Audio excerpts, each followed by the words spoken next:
부산 시민 여러분, 인사드립니다. 이재명입니다.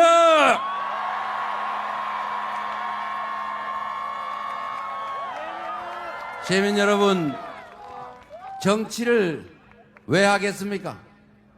다 평화롭고 안전한 환경 속에서 잘 먹고 잘 살자고 하는 거 아닙니까? 이 정치를 하는 데서 우리 국민들이 평화롭고 안전한 환경 속에서 잘 먹고 잘 살면 되지. 거기에 빨간색, 파란색, 서쪽, 동쪽, 남녀, 노소, 장애인, 비장애인 이런 거 가릴 필요 있습니까?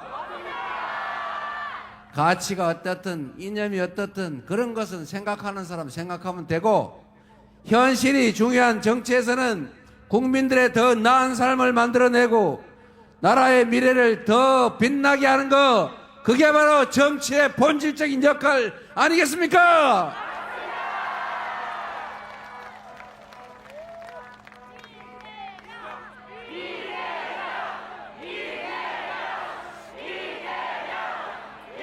제가 조금 전에 피켓 맞는 걸 들어보면서 혹시나 싶어가지고 봤더니 뭘 하나 빼먹었던데요.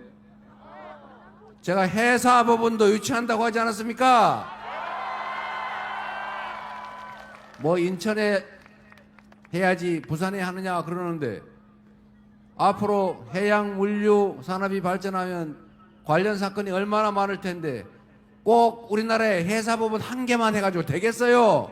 둘 다 하면 되지요. 맞지 않습니까? 이재명은 불가능한, 할 수 없는 약속을 하지 않습니다.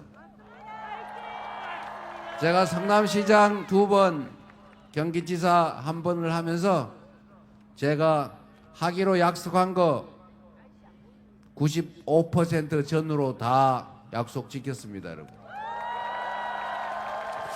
그래서 누가 그래요? 아, 이재명은 무슨 공약 이행률이 높다는데 와, 엄청나게 뛰어난 실력을 가지고 있는가 봐, 이렇게 얘기해서 제가 얘기해 줬어요. 전혀 그렇지 않습니다. 제가 엄청난 획기적인 초인적인 능력이 있어서 하는 일이 아니고, 지킬 수 없는 약속 안 하고 지킬 수 있는 약속만 하고, 지킬 수 있는 약속은 정부가 막아도 악착같이 했기 때문에 그렇게 높은 것 뿐입니다, 여러분. 대한민국도 마찬가지죠.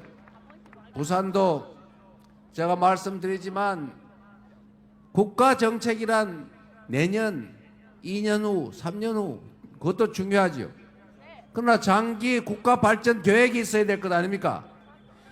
국가 계획에 있어서 10년, 20년은 결코 긴 시간이 아닙니다.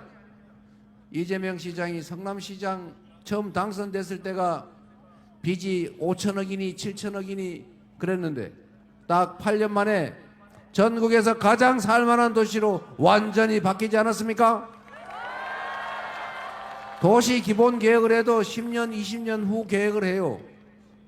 부산이 앞으로 먹고 살 길을 찾아야 되는데 그동안에 잘해왔지만 이제 한계에 다다랐지 않습니까? 지구온난화로 북극이 녹고 있어요. 미국이 그린란드를 무력 침공을 하겠다, 돈 줄 테니 팔아라, 그러는 이유가 뭐 같습니까? 북극 항로 시대를 대비하는 것입니다, 여러분. 지금도 이미 북극 항로로 배가 다녀요.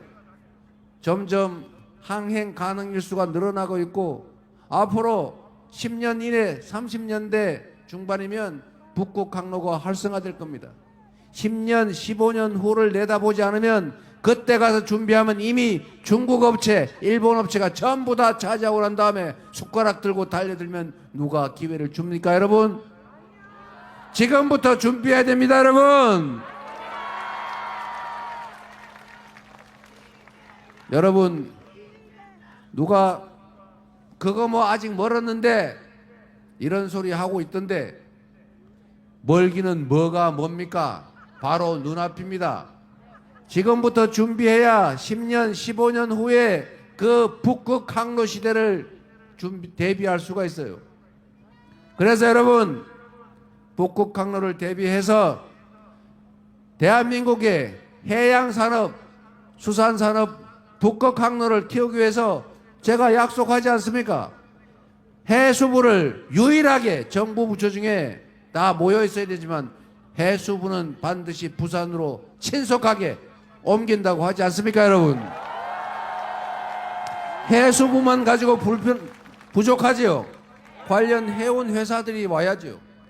전 세계 10대 해운 회사 중에 8개가 항구 도시에 있어요. 항구 도시가 아닌 그 내지 육지에 있는 건 두 곳밖에 없습니다, 여러분. 대한민국도 해상 근무 인원이 훨씬 많다고 하잖아요. 육지 근무 인원보다 해상 근무 인원이 많고, HMM 제가 얘기하지 않습니까? 이 HMM이라는 제일 큰 회사를 대한민국 정부 지분이 70%가 넘어요. 정부 정책으로 하고 근로자들, 노동자들 설득해서 동의받고 끝까지 동의 안 하면 그냥 해야지 어떡하겠습니까, 여러분?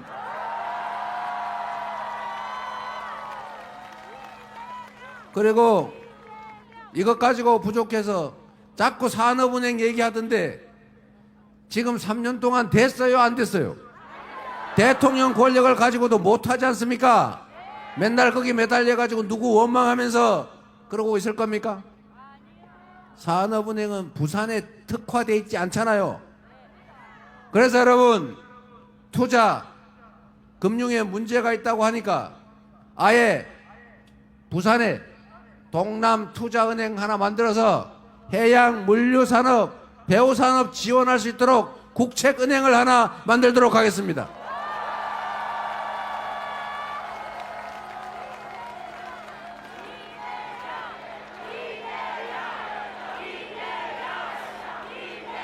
혹시 워낙 남의 발목 잡기 좋아하고 뭐든지 얘기만 하면 그건 이래서 안 되고 그건 저래서 안 되고 이런 얘기하는 집단이 있죠. 국민 뭐라고 있어요? 여러분, 정치라는 것은 안 되는 것을 되게 하는 것, 불가능해 보이는 것을 가능하게 만드는 것, 없는 길을 만들어내는 것이 바로 정치라는 것 아닙니까? 그런 거 하라고 권력 맡기고 우리가 필요하면 제도도 다시 만들 수 있는 거, 대한민국 헌법조차도 정치적으로 필요하면 합의해서 국민의 동의하에 새로 만들 수 있는 것 아닙니까? 이거 얘기하면 분명히 그 실현 가능성이 없습니다, 이렇게 발목을 잡을 가능성이 많아요. 그래서 제가 간단하게 왜 가능한지를 설명해 드리도록 하겠습니다. 국민의힘 이쪽 동네 꽤 유명한 분이 이거를 이미 검토하다가 말았어요. 불가능한 것을 왜 검토했겠습니까? 가능하니까 했겠지요. 이재명의 민주당 정부는 가장 빠른 시간 안에 반드시 약속한 대로 해수부 이전, 그리고 HMM 이전, 그리고 여기에 더해서 동남투자은행을 만들고 거기에 더해서 하나 더 할 게 있어요. 대통령실에 북극항로 해양수산 전담 비서관을 두고 아예 제가 직접 챙기도록 하겠습니다.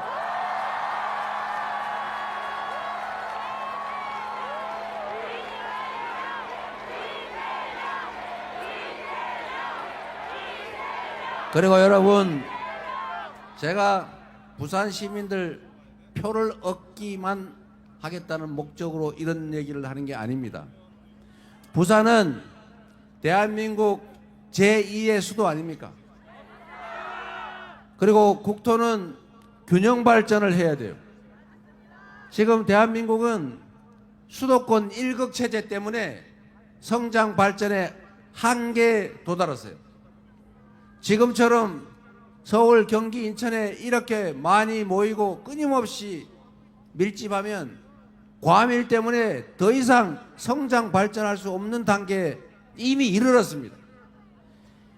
지방에 대한 균형 발전 정책은 제가 여러 차례 말씀드린 것처럼 그냥 어려워서 안 됐으니까 그냥 양심상 좀 미안하니까 배려해주자 이런 문제가 아니고 대한민국이 지속적으로 성장 발전하기 위해서 피할 수 없이 해야 될 국가의 핵심 전략이다 이렇게 생각합니다. 실제로 그렇습니다, 여러분. 그래서 정책을 만들더라도 지금은 수도권 중심입니다. 지금까지는 불가피했던 측면이 일부 있어요.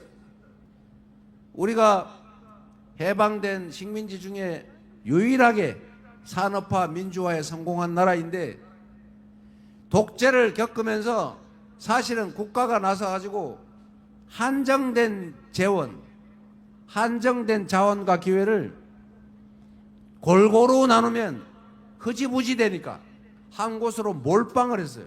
올인을 했단 말입니다.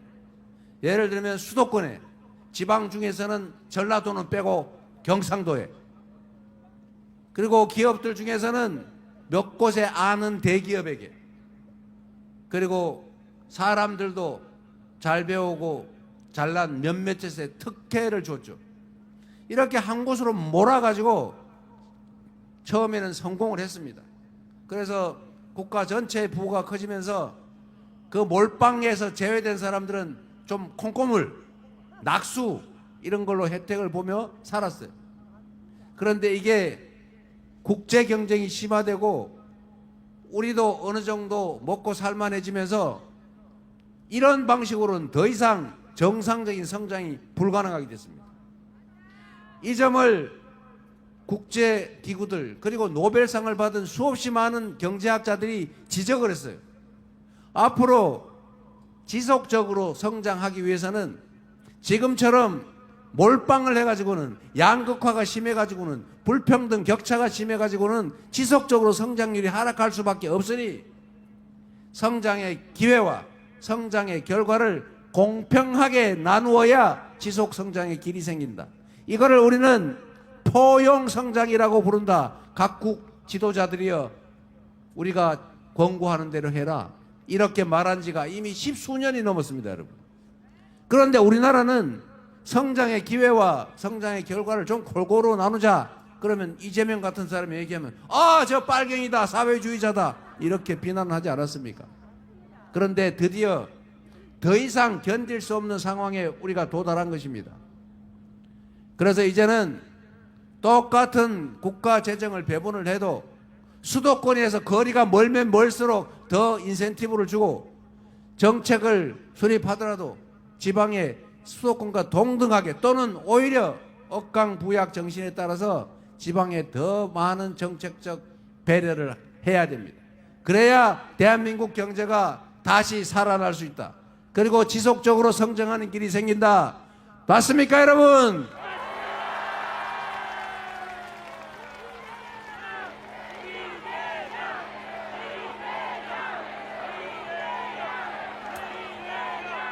그래서 부산에도 광주에도 대전에도 저기 강원도에도 길이 생기는 것입니다. 반드시 그 길로 우리가 가야 합니다. 그리고 또 한 가지 중요한 게 있습니다, 여러분. 앞으로는 기후위기 때문에 재생에너지로 생산하지 않는 제품은 사지 않는다. 이걸 뭐라고요? 다 알죠? 누구는 모르더라고 잘. 전 세계 글로벌 기업들이 재생에너지로만 생산해야 사겠다 이렇게 정했고 이게 세계 표준이 됐습니다. 그런데 우리나라는 재생에너지가 10%도 안 돼요. 지난 3년 동안 사실은 재생에너지 산업을 육성을 해가지고 국내 재생에너지를 대대적으로 키웠어야 되는데 반대로 전문인 수사를 하느라고 태양광 관련 업체, 재생에너지 관련 업체를 혹시 좌파 정권이 해먹지 않았을까? 라고 해가지고 대대적으로 수사를 하는 바람에 이 관련 업체들이 엄청나게 피해를 입고 싹 죽어버렸어요, 여러분. 그래서 대한민국의 재생에너지 산업이 성장을 하지 못했어요. 지금 어떻게 되느냐? 기업들이 장기 공급 계약을 하려면 그 글로벌 기업들이 물어봐요. 앞으로 그러면 10년 후에는 당신은 재생에너지를 어디서 조달할 겁니까? 그때는 80%, 앞으로 15년 후에는 완전 100% 해야 되는데 어디서 재생에너지 만들어서 우리한테 공급할 거예요? 그러니까 할 말이 없잖아요. 그래서 이 장기 공급 계약이 잘 안 된답니다. 국내에 재생에너지 공급이 장기 계획이 없으니까 생산 기반을, 생산 기지, 즉 공장을 해외로 옮기고 있어요. 이러니 나라 일자리가 남아나겠습니까, 여러분? 그래서 앞으로는 우리가 재생에너지 산업에 대대적으로 투자해야 됩니다. 그런데 다행인 것은 재생에너지는 서울에 별로 없어요. 인구에 대비해서. 인구 비례로 재생에너지 자원이 가장 많은 데가 어디입니까? 서남해안입니다. 서남해안은 풍력, 태양광, 그리고 바닷가, 해안가, 얕은 바다, 이게 다 남는 데예요. 여기서 재생에너지, 태양광, 풍력 발전을 하면 농사 짓고 고기 잡는 것보다 몇 배로 소득이 늘어납니다. 정부에서 지능형 전력망만 잘 깔아주면 그냥 시골 가가지고 빈 땅에다가 논뚝길, 밭뚝길, 오솔길, 제방, 마당, 지붕 이런 데다 다 태양광 설치해가지고 심지어 앞으로는 농사를 짓는 논밭에 위에다가는 태양광을 하고 밑에는 그냥 농사를 지을 수도 있어요. 이렇게 하면 먹고 살 길이 생기고 재생에너지 산업이 발전할 거고 재생에너지로 에너지를 대체하면 화석연료 수입하느라고 연간 200조 원씩 쓰고 있는데 수입을 대체할 수 있지 않습니까? 수출 기업들이 국내에서 재생에너지를 생산하면 생산 기반을 해외로 옮길 필요가 없고 최근에 지진도 없고 안전한 대한민국 통신망 발전하고 기술 수준 높은 이 나라가 국제적인 데이터 센터를 만들기는 최적의 자리라고 합니다. 문제는 에너지가 없대요. 이런 기업들 다 유치하면 먹고 살 길이 생기지 않습니까, 여러분? 그러면 우리가 재생에너지는 생산된 지역에서 송전하는 비용을 빼면은 생산지가 더 싸다. 그러니까 생산지에 가까운 곳에서는 재생에너지, 에너지 비용을 싸게 공급해주면 기업의 운영 비용이 줄어들지 않습니까? 그리고 세제 혜택도 줘야죠. 서울서 고생하느니 이 지방에 와서 기업하면 세금도 많이 감하든지 아예 면해주든지. 그리고 규제도 대폭 풀어서 지방에서 사업하기 쉽게 해주면 기업들이 오지 말래도 밀고 들어오지 않겠습니까, 여러분? 그렇게 갈 수 있도록 국가 산업 경제 정책을 잘 만들어서 긴 안목을 가지고 밀어가야죠. 첨단 기술 산업도 키워야 되고. 그런데 이 정부가 지난 3년 동안 한 게 대체 뭡니까? 그냥 방치하고 괴롭히기나 하고 시장이 알아서 하겠지. 억강부약이 아니라 각자 도생으로 뭐 힘없어서 잡아먹히는 거 어떡하나. 그거 원래 자연의 법칙이 시장의 법칙이지. 이렇게 하다가 대한민국 경제가 다른 나라보다도 훨씬 많이 추락을 해가지고 아예 1분기에는 마이너스 성장을 하고 드디어 대한민국의 예측 경제 성장률이 0%대 0.8%까지 떨어지고 말았습니다, 여러분. 나라 살림을 이렇게 해서 결국은 경제가 망쳤고 경제가 망치니 민생이 나빠졌지 않습니까? 그러니까 이렇게 살기 어려워졌는데 그럼에도 불구하고 반성하기는커녕 국민이 맡긴 그 권력과 국민이 맡긴 총칼로 국민에게 총구를 들이대고 인권을 말살하고 민주주의를 파괴하고 국회를 없애고 입법기관 마음대로 만들어서 대한민국 국가 권력을 혼자 영원히 독차지하겠다는 이런 비상계엄 내란 회의까지 했는데 용서할 수 있습니까, 여러분? 책임을 물어야 되겠죠? 6월 3일은 반드시 그 책임을 확실하게 물어서 이 험한 세상 우리 손으로 이겨내고 희망 있는 새로운 나라로 함께 가야 되지 않겠습니까?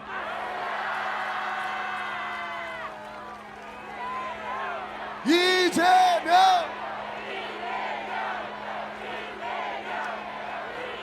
여러분, 누가 저보고 그런 얘기해요? 경제를 어떻게 살릴 건데 어떻게 믿어? 독재할 거지? 독재는 누가 했습니까, 여러분? 독재 중에서도 최악의 독재를 하는 게 비상계엄 아닙니까? 군사 쿠데타, 그게 최악의 독재 아닙니까? 그 독재를 비호한 게 국민의힘 아닙니까? 윤석열 내란 수계와 단절하지도 못하고 내란 수계가 지지한다, 그러니까 고맙다는 말도 못하고 싫다는 말도 못하고 어정쩡하게 있는 이 김문수 후보가 이 독재의 후예 아닙니까? 이들이 다시 당선되면 상황 윤석열 내란 수계 윤석열 대통령이 다시 돌아오는 것 아닙니까? 그런데 누굴 보고 독재라고 그래요? 못됐지요? 나쁘지요? 혼내줘야지요? 여러분, 경제를 살리는 거 그렇게 어려운 일 아닙니다. 잘 되고 있는데 더 잘 되게 하는 건 쉽지가 않죠. 잘못되어 있는 것을 정상으로 돌리는 것은 그렇게 어렵지 않습니다. 제가 몇 가지만 예를 한번 들어볼게요. 자본주의 시장 경제의 핵이 주식시장 아닙니까? 주식시장은 정말로 예민하고 감수성이 강해서 정말로 좋아질 것 같으면 쫙 좋아지고 나빠질 것 같으면 먼저 싹 숙여요. 지금 주식시장이 오른쪽으로 막 떨어지다가 드디어 바닥을 찍고 오른쪽으로 살짝 올라가지요. 왜 올라가는 것 같습니까? 윤석열과 국민의힘이 드디어 국정에서 손을 뗄 수도 있다 싶으니까 올라가는 거예요.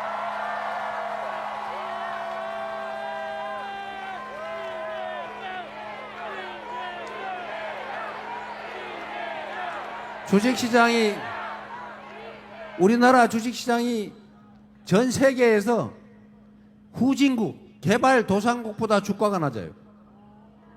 왜 그럴까? 지금 개발도상국 수준의 소위 주가 순자산 비율이나 순이익 비율을 맞추면 지금도 한 두세 배는 오를 수 있다는 겁니다. 그런데 왜 못 오르냐? 이유가 딱 단순해요. 주식시장에 투자를 하려다 보니까 누가 자꾸 주가 조작을 해가지고 돈을 뽑아간단 말이에요. 뽑아가는 게 있으면 국가가 나서서 규칙을 어겨서는 돈을 벌 수 없다, 규칙을 지켰다고 손해보지 않게 하겠다, 당연히 이 직무를 해야 될 것 아닙니까? 주가 조작한 인간들 잡아서 엄중하게 조사하고 감옥 보내고 주가 조작으로 얻은 것 그 이상의 벌금을 매겨가지고 다 회수하면 주식시장이 이렇게 되겠습니까? 이것만 하는 게 아닙니다. 이 대한민국 주식시장은, 대한민국 회사는 희한해가지고 우리가 암소를 샀으면 암소가 낳은 송아지 누구 겁니까? 내 거죠? 그런데 이 나라는 암소를 사가지고 가지고 있다가 송아지를 낳으면 송아지 주인이 남이래요. 회사가 멀쩡하게 있는데 이걸 쪼개가지고 자회사를 만들거나 이래가지고 상장을 하면 그 회사는 종전 주주의 것이 아니랍니다. 이런 법이 세상에 어디 있어요? 얘 주식하는 사람이 별로 없는 모양이네요. 반응이 없는 거 보니까. 확 공감을 해야 되는데.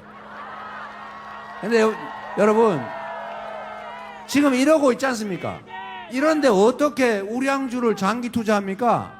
차라리 미국장으로, 유럽장으로 가는 게 머리 좋은 거다.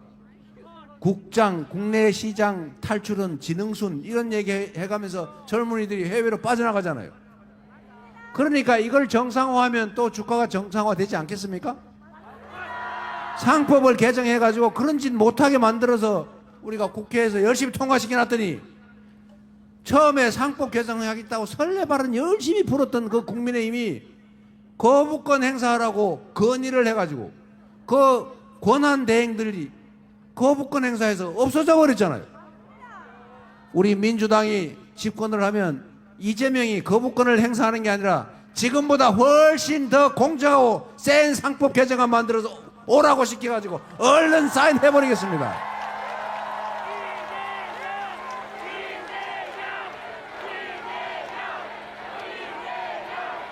그리고 여러분, 대한민국에서는 좀 특이한 요건이 하나 더 있어요. 여건이. 남북 분단이라고 하는 게 경제 목을 쥐고 있습니다. 한반도가 평화를 유지하면 외국인 투자자들이 걱정을 안 하겠죠. 그러면 비싼 대만보다는 아주 저평가되어 있는 대한민국 주식을 사거나 대한민국에 투자하겠죠.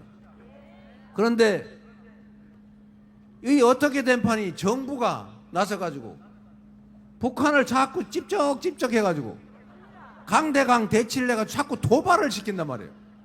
알고 보니 계엄 선포할 명분 만들라고 그랬던 모양인데, 여하간 이 외환 유치를 위한 이 정말 용서할 수 없는 국민 배신행위 때문에 한반도의 위험성,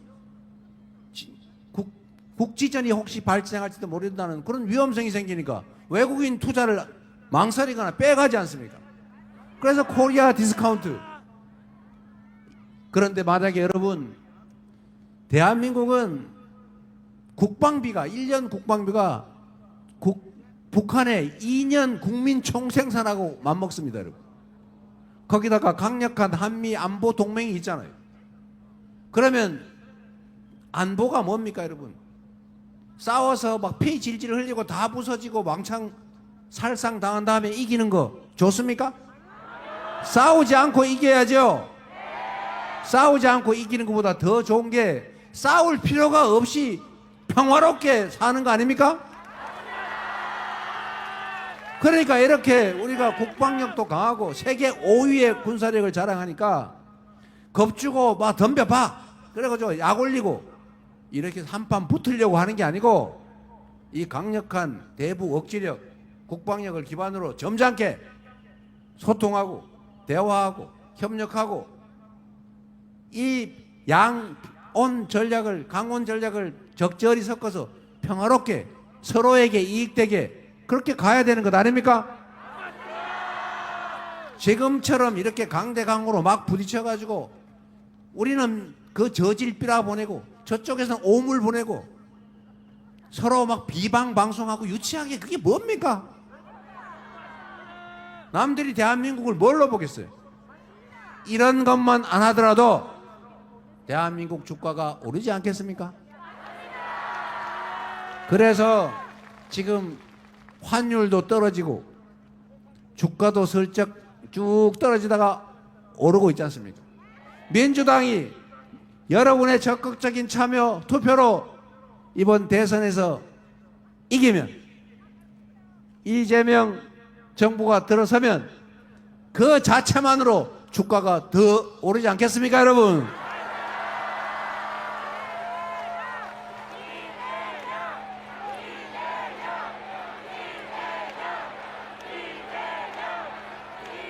그리고 여러분, 경제 그게 뭐 별겁니까? 이렇게 경기가 나쁠 때는 정부가 재정 지출을 늘려가지고 소비도 늘리고 동네에 돈이 좀 돌게 그렇게 만드는 게 정부가 해야 될 의무 아닙니까? 부자들 세금 깎아줘가지고 정부 재정 부족하다고 서민 지원 예산을 싹 깎고 심지어 첨단 기술 사회로 우리가 넘어가야 되는데 국민이 공부할 R&D 예산을 대폭 깎는 이런 짓을 하면 경제가 살 수가 있겠습니까? 원칙과 상식만 회복해도 대한민국 경제는 지금처럼 마이너스 성장하라는 그런 상황은 절대 아닐 겁니다. 희망을 가지고 할 수 있는 일을 한번 해 주시기 바랍니다.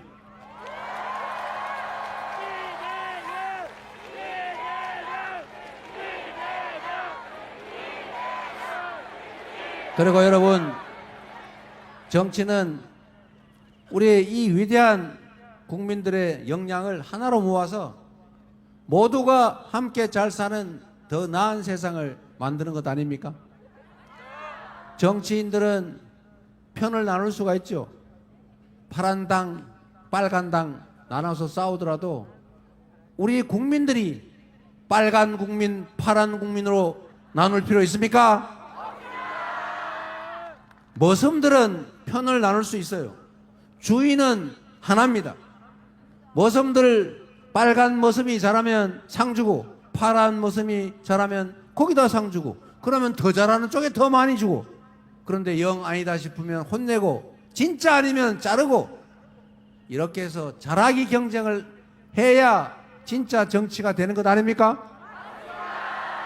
유능하고 국민에게 충직한 국민의 대리인 정치인이라면 편 가를 필요가 없어요. 잘해서 인정받으면 되지 않습니까?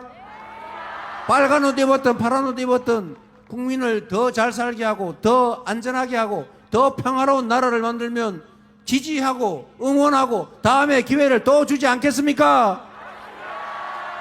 그래서 여러분 편 가르는 정치인 자기들은 편이 있더라도 국민을 편을 갈라서 남자 여자 노인 어린이 청년 동쪽 서쪽 장애인 비장애인 이런 식으로 편가리해서 한쪽 편먹고 다른 쪽 괴롭히면서 능력도 없이 충정도 없이 실적도 없이 권력을 유지하려는 그런 못된 잘못된 부족한 정치 집단을 반드시 펴로서 응징해 주시기 바랍니다.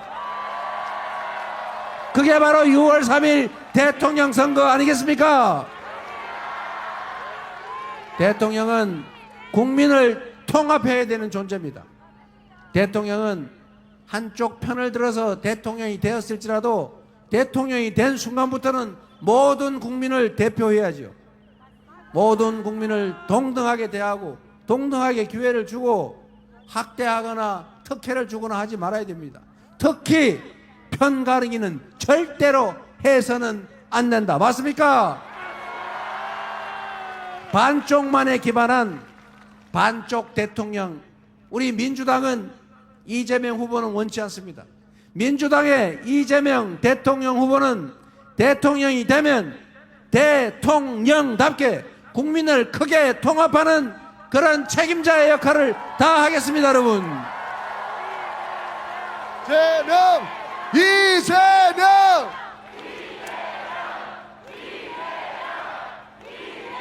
그리고 이제 정리해야 되겠는데 여러분 제가 꽤 예측을 잘하는 사람입니다. 남들이 다 무슨 뭐 망상이니 선동이니 정신 나갔느니 그랬지만 제가 정확하게 계엄할 거다 얘기했지 않습니까? 불행하게도 맞췄지요. 제가 저번에 그런 얘기도 했습니다. 평소에는 반국민적인 반민주적인 반국가적인 행위로 해서는 안 될 짓만 골라서 하다가 꼭 선거 때만 되면 떼지어가지고 큰절하면서 잘못했습니다 한 번만 봐주세요 이러는 집단이 있다고 했지 않습니까? 이번에도 제가 2월 16일 날 예언을 했죠. 예언은 좀 그렇고 예측을 100일 안에 윤석열을 부정하고 그리고 분명히 큰절하면서 또 다닐 거다. 요새 큰절하고 다닙니까 안 다닙니까? 또 큰절하고 다니고 있어요. 그 진심이면 모르겠는데 선거 때마다 사고 쳐놓고는 표 달라고 큰절하면서 이번에는 안 그럴게요 다시는 안 그럴게요 그래놓고는 다시 또 해요. 이번에는 속지 말아야 되겠죠? 그리고 제가 하나 더 한 게 있어요. 이준석 후보하고 김문수 후보하고 내란 단일화를 할 거다. 선거 전날까지라도 반드시 할 거다. 그런데 아직 안 하고 있네요. 그런데 여러분 저는 할 거라고 봅니다. 한번 지켜보시죠. 저는 지금 상당히 많이 아마 협상을 하고 있을 것 같은데 협상의 핵은 그거죠. 선거 비용 누가 담당할 거냐, 당권 어떻게 할 거냐. 그런데 서로 이해관계가 잘 안 맞지요. 노리는 사람이 너무 많죠. 그리고 또 하나 있어요. 당장 합당을 해야 비용 문제를 해결하는데 각서를 써줘도 지킬까 말까 한데 선거 끝나고 안 지키면 어떡합니까? 토사구팽. 이거 한번 겪어본 일 있죠? 이걸 어떻게 그러면 확실하게 할 거냐. 라는 걸로 고민하고 있지 않을까 하는 생각이 듭니다, 여러분. 여러분, 어떤 일이 벌어져도 절대로 김문수가 대통령이 되어서는 안 됩니다. 단일화를 하든 뭘 하든 간에 김문수가 대통령이 된다는 것은 상황 윤석열 내란 수계가 귀환하는 것이고 극우 전광훈의 꼭두각시가 대한민국을 쥐락펴락하는 것을 의미합니다. 단 한 표든 10표든 반드시 이겨서 내란 세력을 심판하고 민주주의를 회복하고 이 나라 주인이 국민이라는 점을 반드시 여러분의 손으로 증명해야 합니다. 이번 대선은 이 나라의 운명이, 여러분의 미래가, 우리 자녀들의 인생이 통째로 걸려있는 역사적인 분수령입니다.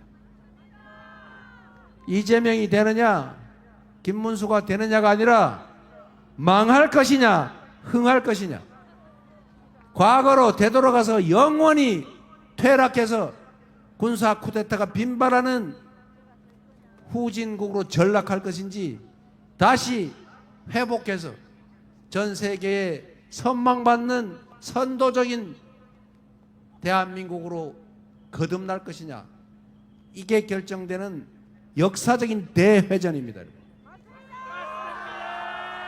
부산 시민 여러분들이 한 표도 포기하지 말고 이 역사적인 순간에 역사를 바로잡는 군사 쿠데타를 극복하는, 민주주의를 회복하는 그 주역이 되어 주실 것을 간곡히 호소드립니다. 감사합니다.